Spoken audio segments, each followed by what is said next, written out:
En un continente donde los líderes a menudo gobiernan desde torres de marfil, un hombre eligió un camino diferente. El capitán Ibrahim Traoré, con apenas 34 años, se convirtió en el jefe de Estado más joven del mundo cuando tomó el poder en Burkina Faso.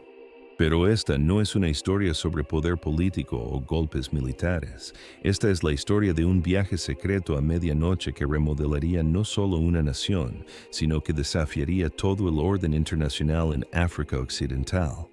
En una fría noche de diciembre de 2023, Traoré hizo una visita no anunciada a Dori, un pueblo fronterizo que se había convertido en símbolo de todo lo que estaba mal con la intervención extranjera en África.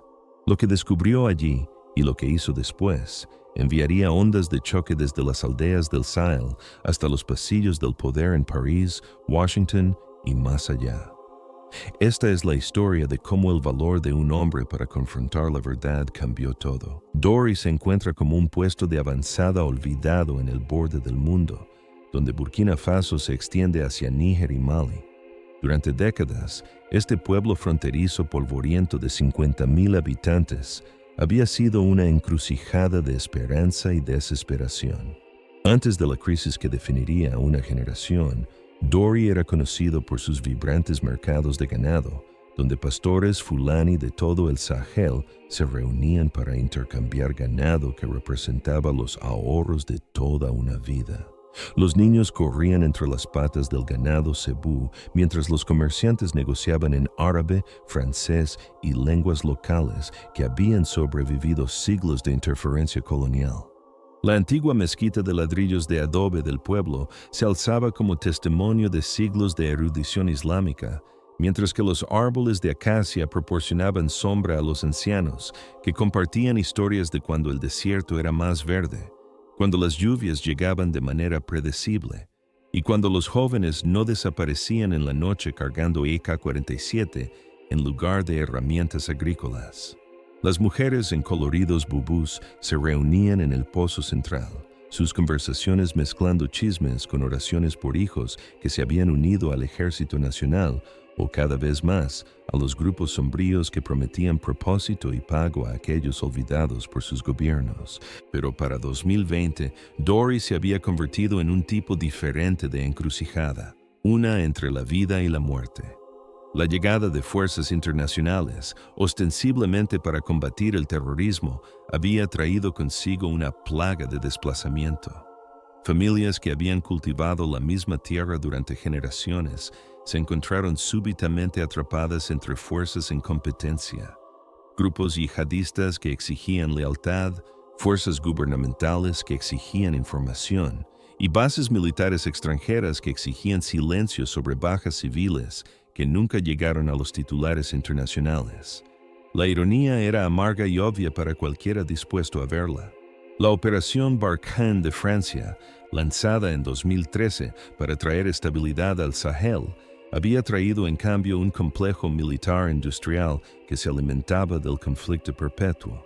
Las bases de drones estadounidenses procesaban inteligencia mientras las comunidades locales procesaban trauma.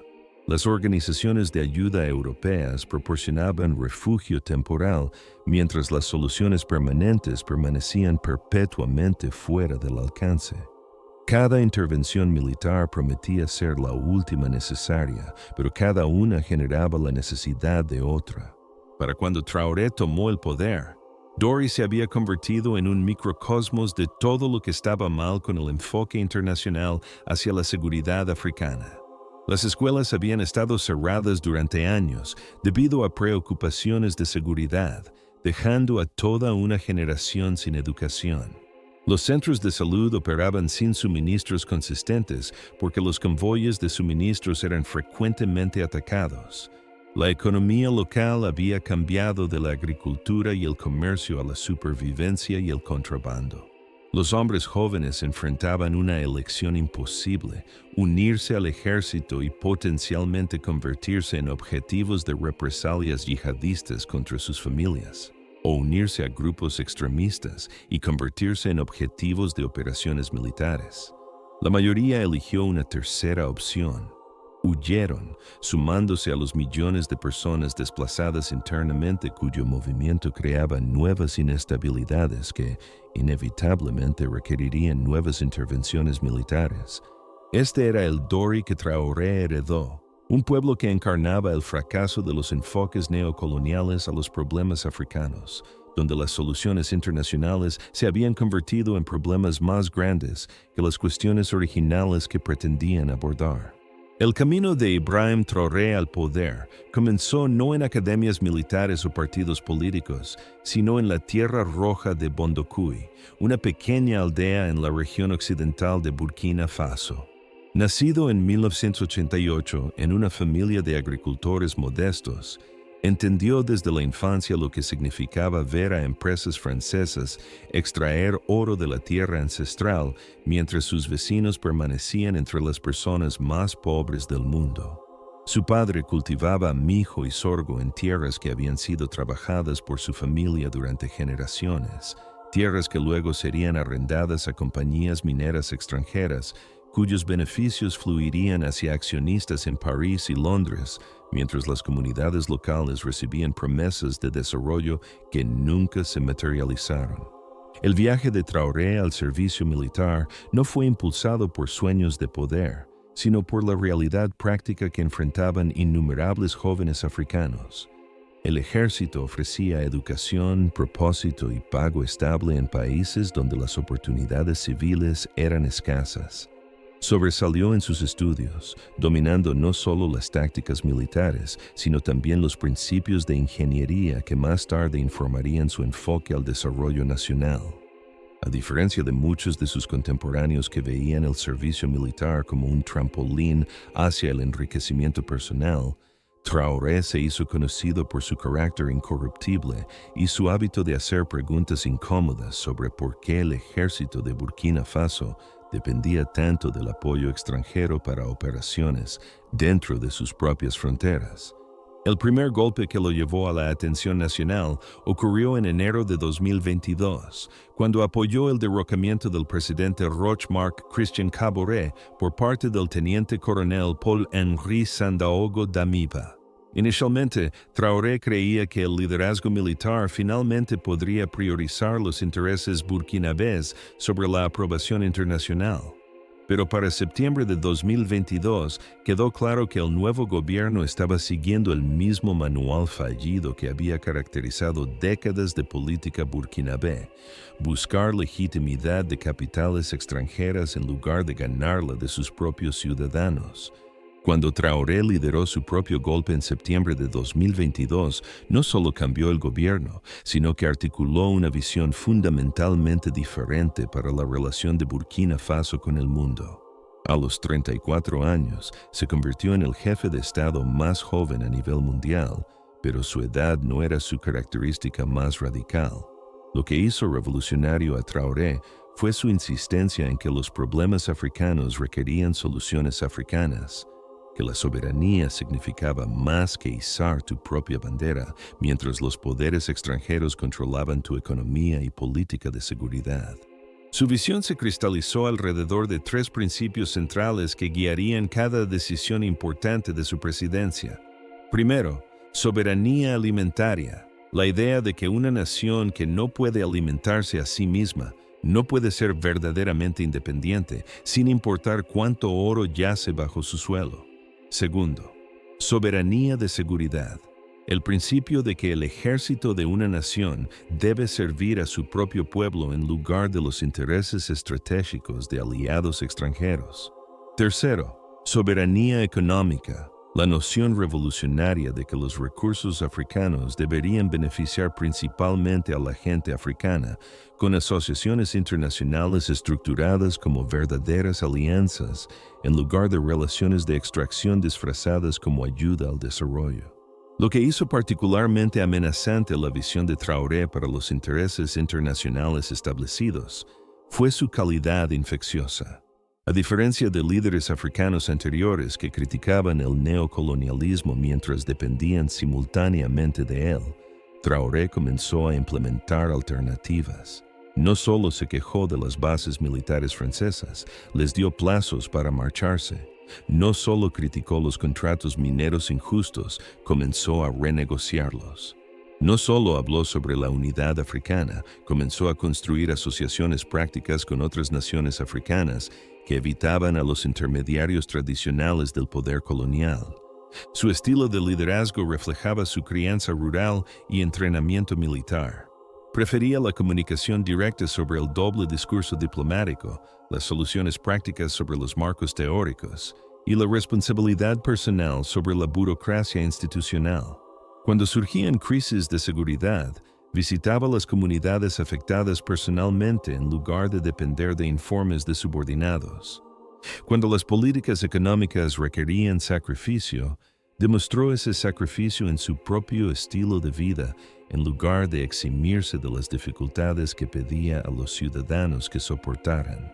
Para diciembre de 2023, 14 meses después de su presidencia, Traoré ya había comenzado a demostrar que su visión no era solo retórica, pero la prueba de la visión de cualquier líder no viene en los discursos que dan o las políticas que anuncian, sino en los momentos cuando deben elegir entre la seguridad personal y la responsabilidad pública, entre la aprobación popular y la verdad necesaria. La iniciativa de seguridad fronteriza y resistencia comunitaria surgió del reconocimiento de Traoré de que los enfoques tradicionales hacia la seguridad del Sahel habían creado más problemas de los que resolvieron. En lugar de enfocarse en operaciones militares que trataban síntomas de inestabilidad, su administración lanzó un programa integral que abordaba las causas fundamentales, mientras construía capacidad comunitaria para la autodefensa y el autogobierno. La iniciativa representaba una desviación radical de los enfoques militaristas liderados por extranjeros que habían dominado la política de seguridad regional durante más de una década. El primer pilar del programa se enfocó en redes de seguridad basadas en la comunidad que empoderaron a las poblaciones locales para identificar y abordar amenazas de seguridad antes de que requirieran intervención militar. En lugar de depender de inteligencia extranjera que a menudo malentendía las dinámicas locales, líderes comunitarios entrenados trabajaron con fuerzas de seguridad nacional para desarrollar respuestas específicas al contexto para amenazas emergentes. Estas redes operaban bajo el principio de que las personas que habían vivido en un área durante generaciones entendían sus dinámicas sociales mejor que los extranjeros con imágenes satelitales y libros de información cultural. La reconstrucción económica formó el segundo pilar de la iniciativa, basado en la comprensión de Traoré de que la pobreza y la falta de oportunidades impulsaban el reclutamiento en organizaciones extremistas más efectivamente que la ideología. El programa invirtió fuertemente en desarrollo agrícola, proporcionando semillas, herramientas y asistencia técnica a agricultores cuyos medios de vida habían sido interrumpidos por años de conflicto. Los programas ganaderos ayudaron a los pastores a reconstruir rebaños que se habían perdido por la violencia o el desplazamiento, mientras que las iniciativas de microcrédito apoyaron pequeños negocios que podrían proporcionar alternativas a las economías ilegales. La educación y preservación cultural comprendían el tercer pilar, reconociendo que los grupos extremistas habían explotado los vacíos educativos para adoctrinar a jóvenes con ideologías que contradecían las tradiciones y valores locales. La iniciativa estableció escuelas móviles que podían operar de manera segura en áreas donde la infraestructura educativa permanente permanecía vulnerable a ataques. Estas escuelas enseñaban no solo alfabetización y aritmética básicas, sino también historia local, métodos tradicionales de resolución de conflictos y habilidades prácticas que preparaban a los estudiantes para roles productivos en sus comunidades. El acceso a la atención médica formó el cuarto pilar, abordando tanto las necesidades médicas inmediatas como los desafíos de salud pública a largo plazo que habían sido exacerbados por años de inseguridad. Las unidades médicas móviles proporcionaron servicios básicos de atención médica mientras entrenaban trabajadores de salud comunitaria que podían abordar problemas médicos comunes sin requerir viajes a hospitales distantes. Los programas de salud materno-infantil se dirigieron específicamente a áreas donde el conflicto había interrumpido los sistemas de apoyo tradicionales para mujeres y niños. El quinto pilar de la iniciativa se enfocó en el desarrollo de infraestructura que conectaba las comunidades fronterizas con los mercados nacionales y servicios gubernamentales, mientras reducía su dependencia de las economías de contrabando transfronterizo que a menudo financiaban organizaciones criminales. Los proyectos de construcción de carreteras priorizaron rutas que facilitarían el comercio legítimo mientras mejoraban el acceso del gobierno a áreas previamente aisladas. La infraestructura de comunicaciones trajo servicios confiables de teléfono e Internet a comunidades que habían sido cortadas de las redes de información, reduciendo su vulnerabilidad a rumores y propaganda. Lo que hizo simbólicamente poderosa a esta iniciativa fue su rechazo de la suposición de que los problemas africanos requerían soluciones extranjeras. Cada aspecto del programa fue diseñado, financiado e implementado por instituciones burkinabés, con asociaciones internacionales estructuradas como verdaderas colaboraciones en lugar de relaciones donante-receptor. La asistencia técnica extranjera fue bienvenida cuando genuinamente transfirió conocimiento y capacidad, pero el control extranjero fue consistentemente rechazado. La significación simbólica se extendió más allá de las fronteras de Burkina Faso, ofreciendo una demostración práctica de que las naciones africanas podían abordar desafíos de seguridad complejos sin sacrificar soberanía a interventores internacionales. Otros gobiernos del Sahel observaron cuidadosamente mientras la administración de Traoré probaba que los enfoques basados en la comunidad podían lograr objetivos de seguridad que habían eludido masivas operaciones militares internacionales. El modelo de financiamiento de la iniciativa también llevaba peso simbólico, derivando principalmente de ingresos mineros renegociados que previamente habían fluido directamente a compañías extranjeras. Al insistir en que las corporaciones internacionales que operaban en Burkina Faso contribuyeran significativamente al desarrollo nacional en lugar de solo pagar impuestos simbólicos, Traoré demostró cómo la extracción de recursos podía servir al desarrollo local cuando los gobiernos priorizaban los intereses nacionales sobre la aprobación internacional. Este enfoque integral hacia la seguridad fronteriza representaba más que innovación política. Encarnaba una filosofía fundamentalmente diferente sobre la relación de África con la comunidad internacional, una basada en la asociación en lugar de la dependencia, soluciones en lugar de intervenciones.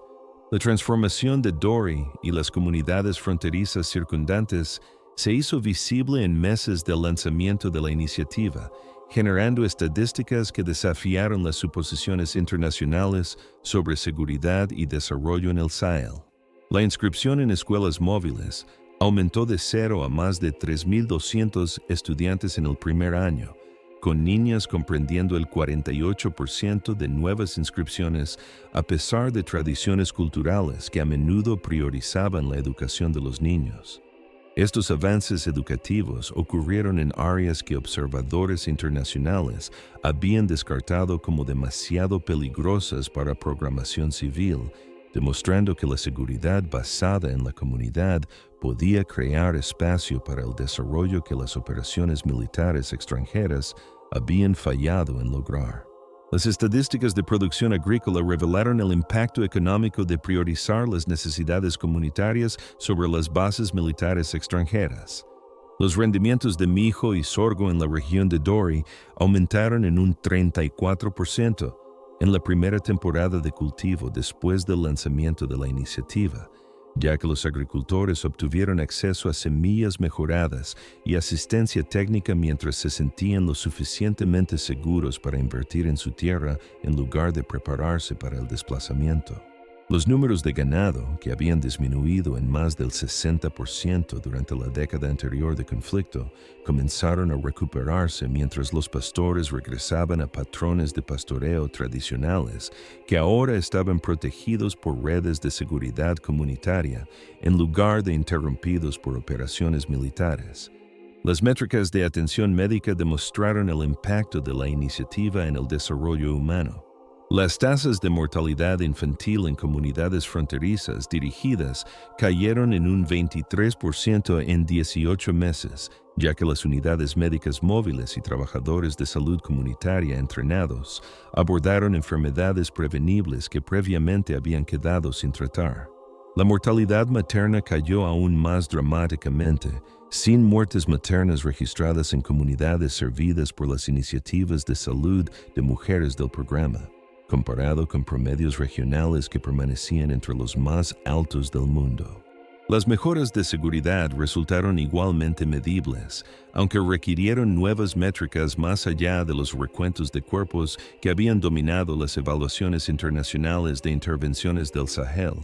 Los incidentes de robo de ganado, que habían sido una fuente principal de conflicto comunitario y una herramienta de reclutamiento para organizaciones criminales, disminuyeron en un 67% en áreas cubiertas por redes de seguridad comunitaria.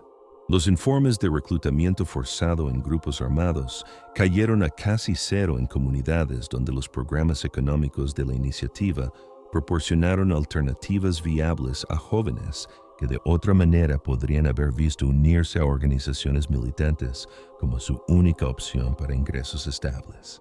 La historia de Fatimata Ouedraogo ilustró la dimensión humana de estas estadísticas. Una viuda de 32 años de una aldea fuera de Dori había huido al centro del pueblo con sus 4 hijos después de que su esposo fuera asesinado en fuego cruzado entre fuerzas gubernamentales y un grupo armado no identificado. Durante 3 años, sobrevivió con asistencia humanitaria mientras vivía en un campo de desplazados que no tenía estructuras permanentes, suministro de agua confiable y ninguna esperanza de regreso a su aldea. Cuando el programa agrícola de la iniciativa ofreció semillas, herramientas y garantías de seguridad para agricultores dispuestos a regresar a su tierra, Fatimata se convirtió en una de las primeras en ofrecerse como voluntaria. 18 meses después, no solo estaba alimentando a su familia de su propia cosecha, sino ganando ingresos vendiendo producción excedente en mercados que estaban funcionando nuevamente debido a la seguridad mejorada a lo largo de rutas de transporte. Los efectos multiplicadores económicos se extendieron más allá de historias individuales de éxito a impactos medibles en el comercio regional. El comercio transfronterizo a través de puntos de control oficiales aumentó en un 89%, ya que la seguridad mejorada y procedimientos simplificados hicieron el comercio legítimo más atractivo que el contrabando. Los ingresos fiscales de este comercio aumentado financiaron proyectos adicionales de desarrollo comunitario, creando un ciclo virtuoso que contrastaba fuertemente con las relaciones de dependencia que habían caracterizado modelos de desarrollo anteriores. Quizás más significativamente, el reclutamiento en organizaciones extremistas virtualmente cesó en comunidades cubiertas por la iniciativa integral. Los informes de inteligencia indicaron que grupos militantes habían cambiado sus esfuerzos de reclutamiento a áreas fuera del alcance del programa, demostrando efectivamente que abordar las causas fundamentales de la inestabilidad era más efectivo que tratar síntomas a través de operaciones militares. Este cambio ocurrió sin las bajas civiles, desplazamiento y destrucción de infraestructura que habían caracterizado enfoques militares al contraterrorismo en la región. Las organizaciones de desarrollo internacional comenzaron silenciosamente a estudiar los métodos de la iniciativa, incluso mientras sus gobiernos continuaban criticando el rechazo de Traoré de las asociaciones militares extranjeras. El contraste entre las mejoras medibles en comunidades servidas por el programa liderado por burkinabés y el deterioro continuado en áreas que permanecían dependientes de intervenciones internacionales se volvió cada vez más difícil de ignorar para observadores extranjeros. aunque reconocer este éxito requería confrontar preguntas incómodas sobre la efectividad de sus propios enfoques al desarrollo y seguridad africanos. La reacción internacional al éxito de Traoré en transformar comunidades fronterizas reveló las profundas contradicciones dentro de los enfoques globales al desarrollo y seguridad africanos. Mientras que las mejoras medibles en Dori y áreas circundantes deberían haber generado celebración de socios internacionales supuestamente comprometidos con el desarrollo africano, la respuesta en cambio varió desde reconocimiento a regañadientes hasta hostilidad activa, exponiendo cuánto compromiso internacional con África era impulsado por intereses estratégicos en lugar de genuina preocupación por el bienestar africano. Oficiales franceses inicialmente intentaron descartar el éxito de la iniciativa como temporal e insostenible, con la portavoz del Ministerio de Asuntos Exteriores, Anne-Claire Legendre, declarando que la seguridad sostenible en el Sahel requiere cooperación internacional y metodologías probadas, no enfoques experimentales que rechazan asociaciones establecidas.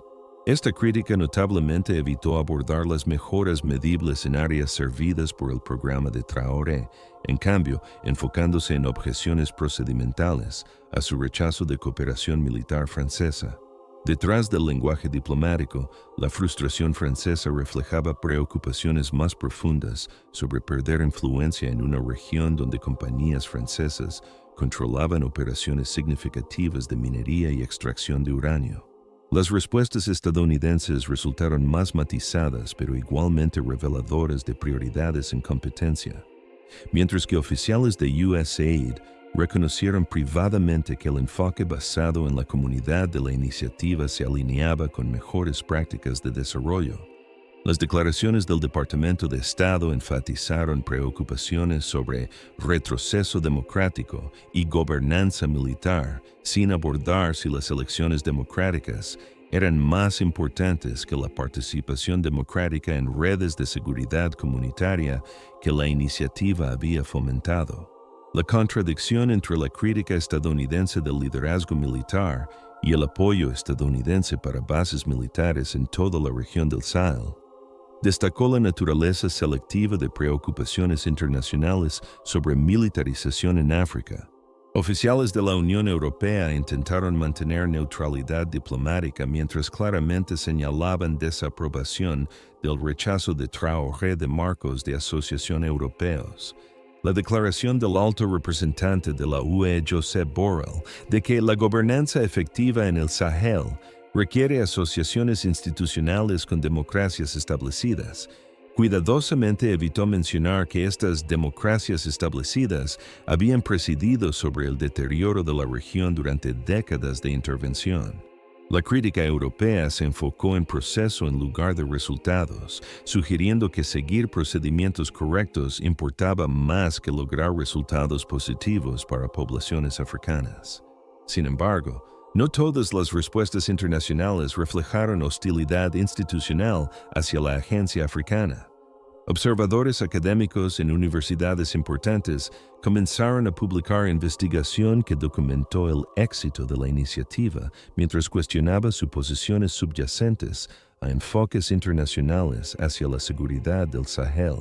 La doctora Aisha Abdullahi del Centro de Estudios Africanos de Oxford notó que el modelo de Burkina Faso demuestra que los enfoques basados en la comunidad pueden lograr objetivos de seguridad que han eludido operaciones militares internacionales, sugiriendo que el problema con las intervenciones del Sahel puede no ser recursos insuficientes, sino metodologías incorrectas.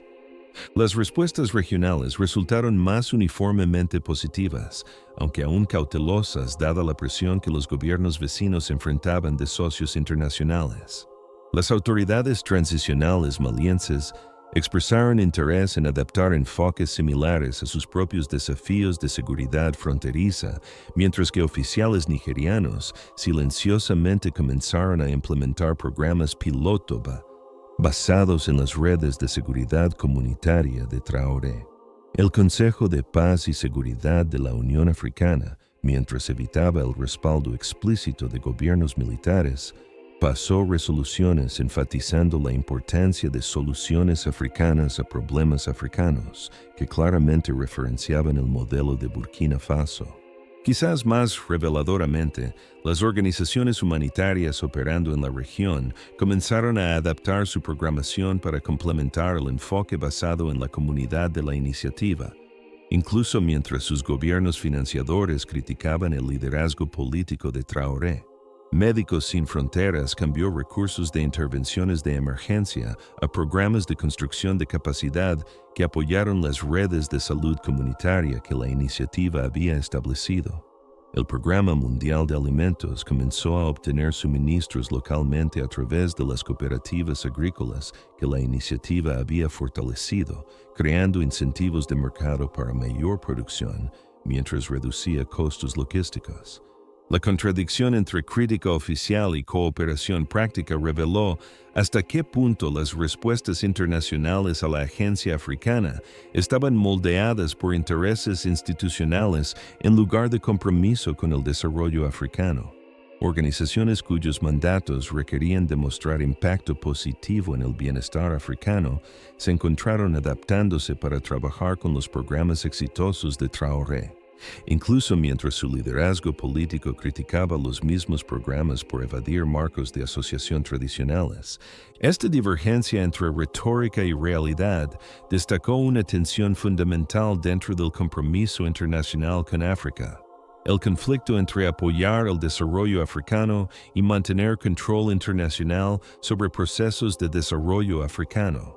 El éxito de Traoré en lograr mejoras medibles a través de iniciativas lideradas por africanos forzó a observadores internacionales a confrontar si su compromiso con el bienestar africano era genuino o condicional a la aceptación africana de gestión internacional.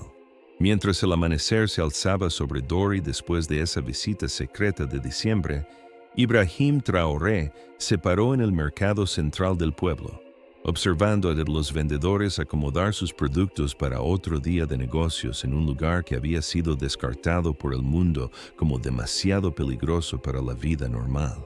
Los niños jugaban entre los puestos mientras sus madres negociaban precios con la confianza de personas que creían que su comunidad tenía un futuro. La transformación no estaba completa, quizás nunca lo estaría, pero era innegablemente real, mediblemente mejor y enteramente africana en su concepción y ejecución. La anciana, que había perdido 3 hijos a la violencia de años anteriores, se acercó al joven presidente con lágrimas en los ojos. «Mi nieto comenzará la escuela el próximo mes», dijo en Moore, sus manos curtidas gesticulando hacia un niño que perseguía amigos a través del mercado. «Él aprenderá a leer y escribir en el mismo lugar donde sus tíos solo aprendieron miedo».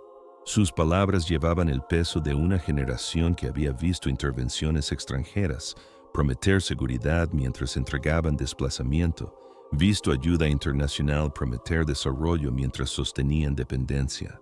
El viaje de Traoré a ese momento iluminó una verdad dolorosa sobre el compromiso internacional con África, que la verdadera asociación requiere aceptar la agencia africana, incluso cuando las elecciones africanas desafían preferencias internacionales. El éxito en Dori y docenas de comunidades como ella, a través de Burkina Faso, demostró que los problemas africanos podrían de hecho ser resueltos por soluciones africanas, pero solo cuando los líderes africanos estuvieran dispuestos a priorizar el bienestar de su pueblo sobre la aprobación internacional. Las implicaciones más amplias se extendían mucho más allá de las fronteras de Burkina Faso. En un continente donde poblaciones jóvenes enfrentaban desempleo, cambio climático y fallas institucionales heredadas de sistemas coloniales, el ejemplo de Traoré ofrecía prueba de que enfoques alternativos eran posibles. Su presidencia mostró que los líderes africanos podían rechazar la falsa elección entre dependencia y aislamiento, en cambio construyendo asociaciones basadas en respeto mutuo y beneficios compartidos, en lugar de relaciones donante-receptor disfrazadas como cooperación. El poder emocional de esta transformación no yacía en victorias políticas abstractas, sino en resultados humanos concretos, niños asistiendo a la escuela en lugar de huir de la violencia, agricultores plantando cultivos en lugar de prepararse para el desplazamiento, madres dando a luz con asistencia médica en lugar de morir en aislamiento. Estos cambios ocurrieron no debido a intervención internacional, sino debido a su ausencia estratégica, reemplazada por instituciones africanas, sirviendo intereses africanos a través de recursos africanos dirigidos por liderazgo africano. Sin embargo, la historia de esa visita de medianoche a Dori llevaba un recordatorio sobrio sobre los costos de la soberanía genuina. Cada paso hacia la agencia africana enfrentaba resistencia de socios internacionales que se habían sentido cómodos con relaciones basadas en dependencia africana. Cada éxito en resolver problemas africanos a través de soluciones africanas desafiaba instituciones cuya relevancia dependía de la incapacidad africana para gobernarse efectivamente. Las lágrimas en los ojos de esa abuela mientras hablaba sobre el futuro de su nieto reflejaban tanto gratitud por el cambio como dolor por todos los años cuando el cambio parecía imposible, todas las vidas perdidas en conflictos que sirvieron a intereses extranjeros más que a la seguridad local, todo el potencial desperdiciado porque expertos internacionales creían que entendían los problemas africanos mejor que los propios africanos. Mientras Traoré regresaba a Ouagadougou esa mañana, el sol naciente iluminó más que solo el paisaje del Sahel. Iluminó una posibilidad que había parecido imposible solo años antes, que las naciones africanas podían trazar su propio curso hacia la seguridad, prosperidad y dignidad si sus líderes tenían el valor de priorizar el bienestar africano sobre la aprobación internacional. Y si su pueblo tenía la paciencia para apoyar líderes que eligieron el camino difícil de la independencia genuina sobre la dependencia cómoda que había definido la África postcolonial durante demasiado tiempo. La revolución no estaba en las calles o los palacios, sino en la idea simple y radical de que el pueblo africano merecía soluciones africanas a problemas africanos, implementadas por instituciones africanas sirviendo intereses africanos. La visita secreta a Dori cambió todo porque probó que esta idea no era solo un sueño, sino una posibilidad práctica esperando líderes lo suficientemente valientes para hacerla realidad.